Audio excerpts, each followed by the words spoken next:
Guys welcome back to my blog. आज म यहाँ खेतमा काम गर्न आएको छु। हेर्न सक्नुहुन्छ बाबा मम्मी काम गर्दै हुनुहुन्छ।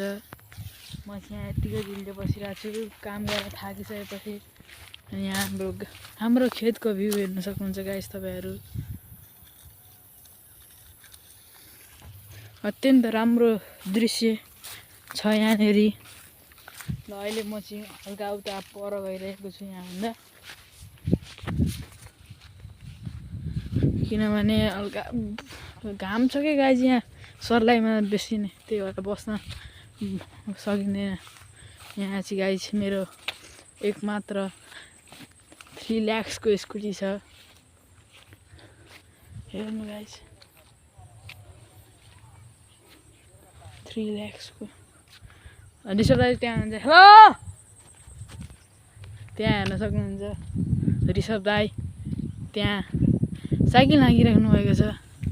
हल्का जुम गरेर देखाइदिरहेको छ, त्यहाँ हुनुहुन्छ ऋषभ दाइ।